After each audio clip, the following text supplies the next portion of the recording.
नमस्कार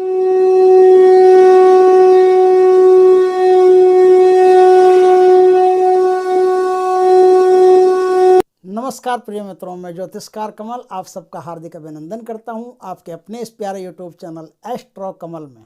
पेन कहाँ गया येरा? जयपाल सिंह जी के पास भी बहुत उत्तम कोटि की साधनाएं हैं और उन्हीं की साधनाओं में आज मैं यहाँ एक ऐसी साधना देने जा रहा हूँ जो साधना महान जादूगरनी की साधना है। इस साधना को महान जादूगरनी की साधना भी कहते हैं और दिव्य स्त्री की साधना भी कहते हैं। ये स्त्री जब आपके सामने प्रकट होती है, ये देवी जब आपके सामने प्रकट होती है, तो आपने ब्रह्मांड में इस दुनिया में कितनी भी औरतें देखी होगी, स्त्रियां देखी होगी, लेकिन उसके समान सुंदर कोई स्त्री नहीं है, इतनी सुंदर स्त्री।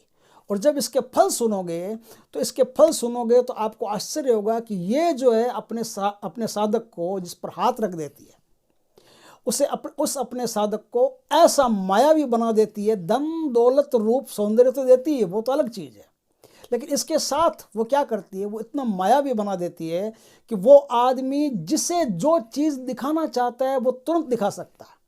कैसे दिखा सकता है कि मान लो जहाँ कोई चीज़ है ही नहीं, अब यहाँ कोई भूत प्रेत कुछ भी नहीं है, लेकिन उसके मन में आ गया कि इसको भूत दिखाना है, तो वो तुरंत आपको प्रेतात्माओं के दर्शन करा सकता है। एक नहीं 100 प्रेतात्माओं के दर्शन करा सकता है ही नहीं, कहीं कोई प्रेतात्मा नहीं है, सिर्फ आपके सामने एक माया क्रिएट की गई है और वो ऐसा माया भी बना देती है कि आपके हाथ में पड़ी हुई चीज़ आपको दिखती नहीं है और किसी को दिखती नहीं है। ऐसा माया भी बना देती है कि कहीं आप 10 लोगों में घिर गए और आपको मारने वाले हैं 10 लोग, तो आपको अदृश्य कर देगी, किसी को दिखाई नहीं देगा, अदृश्य नहीं करेगी, आप तो वही रहोगे, लेकिन उनको ऐसा लगेगा कि आदमी कहाँ गया, पता ही नहीं चलेगा कहाँ चला गया। ऐसा गजब का माया भी आपको बना देगी। इस प्रकार से ये जो साधना है, ये इतनी उच्च कोटि की साधना है कि इस साधना का कोई मुकाबला नहीं है। ये साधनाएं गुरुमुखी साधनाएं हैं और ये साधनाएं बहुत मुश्किल से मिलती है। आज जो मैं इनकी साधना बताऊंगा जयपाल सिंह जी की, तो उन्होंने जो साधना बताई वो किस प्रकार से बताई, वो सब बातें मैं आज आपके साथ पेश करूंगा। जिनको भी इस देवी का दीदार हो गया, दर्शन हो गया, कृपा प्राप्त हो गई, उनको अपने जीवन में फिर और किसी चीज़ की कोई कमी नहीं रहती है और इतना शक्तिशाली बन जाता है आदमी कि इल्यूजन क्रिएट करने में माहिर हो जाता है। जिस आदमी को सम्मोहित करना चाहे 2 मिनट लगता है, टोटल 2 मिनट में आंखों में आंखें डाल करके तुरंत किसी को भी सम्मोहित कर सकता है, किसी से किसी भी चीज़ पर साइन करवा सकता है, कोई भी काम कर सकता है। कोई कलेक्टर भी सामने बैठा हो उसे भी सम्मोहित करके वो काम करवा सकता है। बाद में कलेक्टर को पता चलेगा, कार्रवाई होगी, वो अलग बात है, लेकिन एक बार के लिए वो कलेक्टर के सामने भी अगर खड़ा हो गया तो कलेक्टर तुरंत सम्मोहित हो जाएगा। इस प्रकार से ये साधना जो इतनी ऊंची साधना है उसको उन्होंने जन कल्याण के लिए दिया है और वो मैं आपको आज बताता हूँ। दोस्तों, ये साधना कैसे शुरू होती है, कहाँ से शुरू होती है, बताता हूँ। इस साधना के लिए आपको एक ऐसा कमरा चाहिए जो बिल्कुल भी जहाँ गृहस्थी लोग रहते हैं ना, उनसे बिल्कुल भी अलग हो। कोई भी गृहस्थी आदमी आपके पास ही नहीं हो। ज़्यादा तो बढ़िया होता है कि कोई वन स्थान हो ना, जहाँ कोई आता जाता ही नहीं हो, कोई टोका टोकी करने वाला, रोका रोकी करने वाला, कोई बात करने वाला ही नहीं हो। ऐसे स्थान पर इस साधना को करना चाहिए। लेकिन ऐसा स्थान नहीं भी मिले तो भी आप शहर से दूर कोई एकांत कमरा हो जहाँ कोई आता जाता नहीं हो, उस कक्ष में आप इस साधना को कर सकते हो। इतनी सरल साधना आपने कभी सुनी नहीं होगी, इतनी इजी साधना है, कभी सुनी नहीं होगी। ये बहुत बढ़िया साधना है, गजब की साधना है। आपको एक सुना कमरा चाहिए। ये साधना आपकी शुरू होगी किसी भी शुक्ल पक्ष के शुक्रवार से, शुक्ल पक्ष के किसी भी शुक्रवार से आप इस साधना को कर सकते हो। इसके लिए मैंने बता दिया कि एक अलग कमरा चाहिए, लेकिन अलग कमरे के साथ साथ कुछ और चीज़ें वो भी ध्यान में रखनी पड़ती है। आप यदि शादीशुदा हैं और इस साधना को करना चाहते हैं तो फिर इसमें एक बात है कि अपनी पत्नी को भूल जाओ, क्योंकि आप अपनी पत्नी को धन दौलत तो इतना दे सकते हो जितना उसने कभी सोचा भी नहीं होगा, लेकिन आप उसे पति का सुख नहीं दे सकते। आप जब इस साधना को कर लेते हो तो आपको सारी शक्तियाँ मिल जाती है, ज्ञान मिल जाता है, कुछ भी मिल जाता है, लेकिन आप जो जादूगरनी प्रकट होगी, जो आपको इतनी शक्तियां देगी, सिर्फ पति आप उसके ही रहोगे। अगर अपनी पत्नी के साथ कभी आपने कोई संबंध बनाने की कोशिश की तो फिर जादूगरनी नाराज हो जाएगी। बाकी आपको मास्टर बना देगी, गजब का आदमी बना देगी, एक पर्सनैलिटी सेलिब्रिटी बना देगी। लेकिन यहाँ थोड़ी सी ये जो बात है, ये बात ध्यान में रखने की है कि पत्नी बनकर के सिर्फ वही रहेगी। उसके बच्चे भी पैदा होंगे लेकिन वो किसी को दिखाई नहीं देंगे। आप अपने बच्चों को देख सकते हो जो जादूगरनी से पैदा हुए, बाकी अन्य किसी को उसके बच्चे दिखाई नहीं देंगे। इसके लिए शुक्रवार का दिन मुकर्रर हो गया। शुक्रवार का दिन कोई, आप जो इस्लामिक माला फेरते हैं ना, उनमें वो तस्वीर आती है माला, वो माला हकीकी आती है। तो हकीकी कोई भी माला ले लो आप, तो माला ले करके आप उससे जाप कर सकते हो। काली हो, पीली हो, सफ़ेद हो, हरी हो, इसका भी इसमें कोई उल्लेख नहीं है। माला होनी चाहिए, लेकिन माला 100 दानों की होनी चाहिए। माला क्या है, मुसलमानों में जो माला आती है ना, वो कभी कभी 101, 102 दानों की भी आ जाती है। तो आपको अगर एक्स्ट्रा दाना हो तो वो निकाल करके सुमेरु सहित 101 होना चाहिए। सुमेरु को छोड़ दो तो 100 दाने ही होने चाहिए। अब जब माला जाप करोगे ना आप, तो माचिस की तिल्लियाँ अपने पास रख लेना। 35 माला का जाप होगा तो 35 तिल्लियाँ अपने पास रख लेना। एक माला की एक तरफ रख दिया तिल्ली। आप चाहो तो राजमा के दाने भी ले सकते हो, कुछ भी ले सकते हो, चावल भी ले सकते हो। सिर्फ जाप का गिनती करने के लिए, मालाओं की गिनती करने के लिए कि 35 माला का जाप होगा तो 35 माला को आप एक एक करके अलग रखते जाओ और आपका काम चलता रहेगा। रात 10 बजे से ये साधना शुरू होती है। और जो ईसा की नमाज होती है, क्या बोलते हैं उसको, मुसलमानों में जो आखिरी नमाज होती है ना, आखिरी नमाज के बाद में ये काम होता है। इसमें आपको जो काम होता है, इसमें आपको सिर्फ हाथ पैर धो के ही बैठना, नहाने की भी आवश्यकता नहीं है। हाथ पैर धो के आप जिन कपड़ों में रहते हो उन्हीं कपड़ों में बैठ जाओ। कोई कपड़े चेंज करने की जरूरत नहीं कि ये कपड़ा पहनूं कि वो कपड़ा पहनूं। बस इतना है कि आपके पास, देखो, यदि कोई साधना के वस्त्र अलग बना रखे हैं तो सबसे बढ़िया बात है, लेकिन अलग नहीं बना रखे हैं तो आपके पास जो कपड़े हैं ना, उनको धो धुला करके साफ करा करके वही कपड़े आपको साधना काल में पहनने हैं। साधना काल में आपको इत्र अपने शरीर पर लगाना, और तो सामने कोई होगा ही नहीं, कहाँ लगाओगे। इत्र सिर्फ अपने शरीर पर लगाना है। पश्चिम दिशा में मुंह करके कोई भी आसन बिछा करके इस साधना को आप शुरू कर सकते हो। लेकिन इस साधना को शुरू कर सकते हो, एक बात का ख्याल रखना पड़ेगा कि आप जब तक आपकी साधना चल रही है, क्योंकि 42 डेज की साधना होगी, 42 दिन की साधना होगी। 42 दिन में आप किसी भी माता बहन से बात नहीं करोगे, स्त्री जाति से ही बात नहीं करोगे। हाँ, लेकिन स्त्रियां भी इस साधना को कर सकती है, क्योंकि साधना में कोई खतरा नहीं है और स्त्रियों के लिए ज़्यादा उचित साधना है। तो स्त्रियां भी इस साधना को कर सकती है, उनको तो जल्दी परिणाम मिलते हैं। कोई भी करो, 42 दिन साधना करनी पड़ेगी। पश्चिम दिशा में मुख रख के करना पड़ेगा और इसमें कोई दिया धूप कुछ भी करने की आवश्यकता नहीं है। यह साधना सीधी सीधी एक बंद कमरे में होगी, जो बिल्कुल अंधेरा हो। रोशनी के लिए आप 0 वाट का जो बल्ब आता है, सबसे छोटा बल्ब, नाम मात्र की बिंदी जलती है, बस उतना बल्ब आप जला सकते हो, और कोई ज़्यादा इसमें करने की आवश्यकता नहीं। जब आप साधना करोगे तो थोड़ी सी इसमें 42 दिन की साधना है, लेकिन 10वें, 12वें, 15वें दिन से आपके साथ प्रोग्राम शुरू हो जाएगा। प्रोग्राम ये शुरू होगा कि कई बार आपको थोड़ी, देखो, जादूगर की साधना, जादूगरनी की साधना है तो कुछ तो ऐसा होना ही चाहिए जिसमें जादूगरी दिखाई दे। तो जादूगर की साधना, इसमें क्या होगा कि आप जब साधना करोगे ना, तो कई बार आपके सामने इल्यूजन प्रकट होगा, माया प्रकट होगी।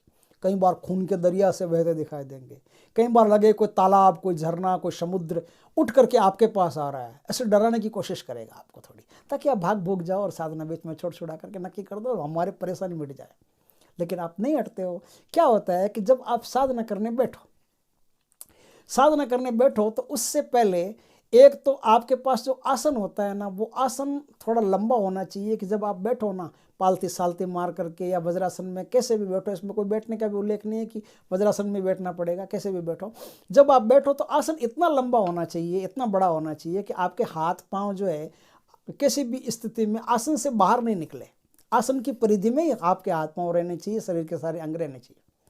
दूसरी बात है कि जब आप इस साधना को करोगे तो आप कम से कम 7 बार दरूद शरीफ का पाठ करके, और किसी कोयले से या फिर किसी चिमटे से या फिर किसी चाकू से 1.5 गज की परिधि में अपने चारों तरफ एक राउंड बना लोगे, एक घेरा बना लोगे, और वही दरूद शरीफ आप 7 बार पढ़ करके अपने हाथों पर फूंक मार करके, और साधना में बैठने से पहले पूरे शरीर पर आप जो है वो हाथ फेर लोगे। अब वापस क्या है, जब आप साधना करके उठोगे तो भी आपको क्या करना पड़ेगा, ऐसे ही नहीं है मुंह उठा के उठ के रवाना हो गए, नहीं नहीं नहीं नहीं नहीं। साधना में जब आप उठो ना, तो उस घेरे के जब बाहर निकलो ना, तब भी आपको क्या करना है, तब भी दरूद शरीफ का 7 बार पाठ करके आप फूंक मार करके अपने शरीर पर हाथ फेर करके फिर उस चक्र को तोड़ करके, जो सुरक्षा चक्र बनाया है, उससे बाहर निकलो। ये जो सिस्टम है, ये सिस्टम ध्यान में रखने का है। नहीं तो क्या होता है कि दूसरों को सम्मोहित करते करते वो सबसे पहले तो आपको सम्मोहित कर लेगी और आपको सम्मोहित करके आपकी साधना बीच में खंडित करवा देगी।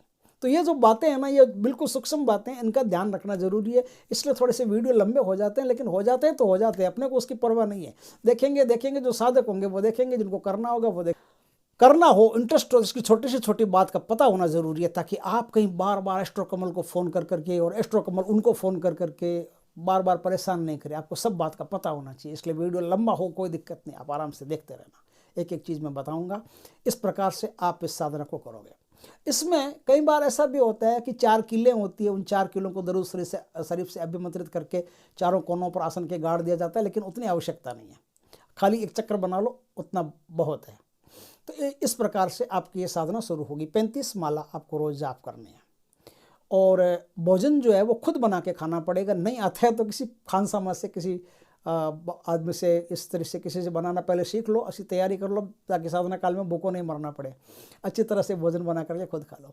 अब इस साधना काल में क्या एक चीज़ का खास ख्याल रखना पड़ेगा आपको, खास ख्याल रखना पड़ेगा। वो ख्याल ये है कि इस साधना में न तो आप मांस खा सकते हो, ना आप शराब पी सकते हो, ना आप जो कच्चा प्याज आता है ना, जिससे बदबू आती है मुंह में, ऐसी कोई भी चीज़ नहीं खा सकते।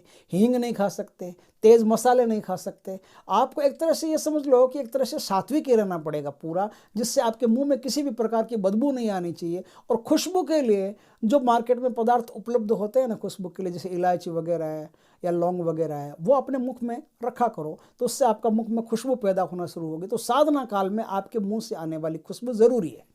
आपके मुंह से आने वाली बदबू, यदि पायरिया वगैरह किसी को हो और मुंह से बदबू आती हो, तो वो साधना काल में चलती नहीं है। इस बात का खास ख्याल रखना पड़ता है।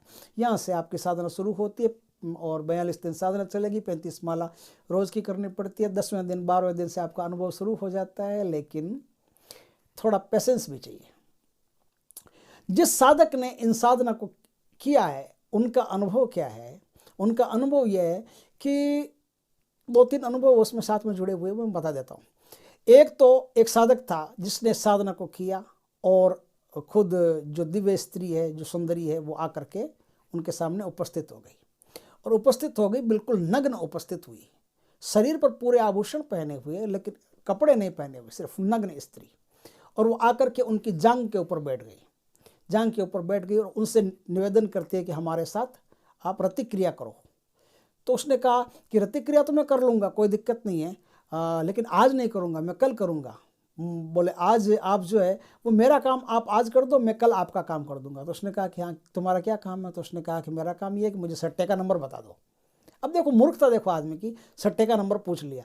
तो देवी ने सट्टे का नंबर बता दिया। सुबह उसने जाकर के 20-25 रुपया सट्टे का लगा दिया, वही नंबर आया, उसका 500-700 रुपया बन गया, जेब में डाला और साधना छोड़ दी। बोले नहीं ये साधना नहीं करनी है, आगे बस 500 रुपया आ गया, बहुत है। अब ऐसा ही आदमी होगा तो क्या करे? तो 500 रुपया मिल गया, वो राजी हो गया। और कुछ दिन, लेकिन 500 रुपया चलेगा कितने दिन, वो तो खत्म हो गया। और कुछ दिन बाद में वही भुखमरी वापस शुरू हो गई। तो सोचता है कि वापस साधना कर लेते हैं। तो उसने वापस साधना शुरू की। पहले ही दिन क्या हुआ? पहले दिन वो देवी प्रकट हुई और देवी प्रकट होकर के एक जोर का धक्का मारा, जाके वो दीवार से भिड़ा, वहां से वापस खड़ा हुआ, उठा के उसको वापस पटका। उसकी ऐसी पिटाई की, मारा तो नहीं जान से, लेकिन पिटाई ऐसी की कि कई महीनों तक उसको बिस्तर में रहना पड़ा। ये गलतियां जो होती है ना, ये साधना में हम कर लेते हैं, हमको पता नहीं चलता है। क्योंकि जो समझदार साधक है वो तो बिल्कुल संतुलित साधना करते हैं। लेकिन कई हैं कि साधना सुन ली यूट्यूब से या नेट से या कहीं से देख ली और बस जपना शुरू कर दिया बच्चों की तरह। लेकिन इसमें कई नुकसान भी हो सकते हैं, वो उनको पता नहीं है क्या नुकसान हो सकते हैं। तो एक साधक और उन्होंने जिन्होंने ये साधना की, उन्होंने कहा कि भाई मैं ये साधना कर रहा था, तो साधना में वो आई और जांघ के ऊपर बैठ गई, लेकिन उसमें इतनी गर्मी थी कि मेरी पूरी जांघ जो है वो गर्म हो गई। तो इस प्रकार से थोड़ा सा बैलेंस बना करके इस साधना को करना पड़ता है और पूरा ढंग से साधना को करना पड़ता है। आपको शक्तियाँ तो खूब मिलेगी, लेकिन साधना को ढंग से करना पड़ता है। बस ये सब बातें हैं जो उस साधना में ज़रूरी है। इस साधना को करते समय एक बात और है कि आप न तो हनुमान जी के, या अगर हिंदू हो तो हनुमान जी के वगैरह कहीं मंदिर नहीं जाओगे, किसी भी मंदिर जाने की आवश्यकता नहीं है, किसी भी देवी देवता का पूजा करने की आवश्यकता नहीं है। और मुसलमान हो तो मस्जिद नहीं जाओगे, नमाज नहीं पढ़ोगे। बस इस बात का ख्याल रखना। अगर मुसलमान हो तो भी आप पेशाब करके, साधना के बीच में यदि पेशाब करके आना है तो आपको तो इस्तनाजा बोलते हैं उसको, मतलब सफाई वगैरह करते हैं वो जो करते हैं वो नहीं करोगे आप। सिर्फ हाथ धोआ और बैठ गए, बाकी कोई करने की आवश्यकता नहीं है। और हिंदू हो तो भी कोई ऐसा कुछ करने की आवश्यकता नहीं, जैसे गए थे वैसे आकर के हाथ धो के बैठ जाओ बस। इस प्रकार से आप इस साधना को करके देवीय शक्ति को सामने प्रकट करके उसे पत्नी के रूप में वर्ण करके और उससे ऐसी ऐसी सिद्धियां, ऐसी ऐसी शक्तियां प्राप्त कर सकते हो कि आपको समाज में एक शक्तिशाली पुरुष के रूप में, एक सिद्ध पुरुष के रूप में देखा जाएगा। दोस्तों, इस साधना में जो मंत्र काम आएगा वो मंत्र मैं आपको आधा मंत्र बता देता हूँ, क्योंकि आधा मंत्र तो इसलिए बता देता हूँ कि आधा मंत्र इसलिए बता दिया कि मंत्र है इसमें ये, लेकिन पूरा मंत्र आपको विधि विधान से दीक्षित होकर के लेना पड़ेगा। ऐसे आप मंत्र नहीं ले सकते, क्योंकि गुरुमुखी साधना के कोई भी मंत्र ऐसे नहीं मिल सकते। खुले अगर दे दिए जाएं तो गुरुमुखी जो साधना के मंत्र हैं, अगर कोई भी ऐसा लेकर के बैठ गया और साधना करने बैठ गया तो धीरे धीरे उस मंत्र की शक्ति खत्म हो जाती है, फिर वो मंत्र काम करना ही बंद कर देता है। तो ये सेलेक्टेड पुरुष जो होते हैं, सेलेक्टेड जो लोग होते हैं, उनके लिए ही ऐसे मंत्र काम करते हैं। तो मंत्र मैं बता देता हूँ, समालूनी समालूनी समारोनी। इस प्रकार से ये आधा मंत्र है। निश्चित होकर के पूर्ण मंत्र लेकर के, विधि विधान मैंने पूरा समझा दिया है, पूर्ण मंत्र लेकर के यदि किसी को करनी हो तो वो साधना इस प्रकार से कर सकता है। दोस्तों, वीडियो अच्छा लगा हो तो लाइक करें, कमेंट करें, शेयर करें, और यदि पहली बार आप हमारे चैनल पर आए हो तो चैनल को सब्सक्राइब करें, पास में जो बेल आइकन का बटन है वो दबा दें, ताकि हमारे ज्ञानवर्धक जानकारीपूर्ण वीडियो सबसे पहले आपके पास आ सके। जय श्री कृष्ण दोस्तों।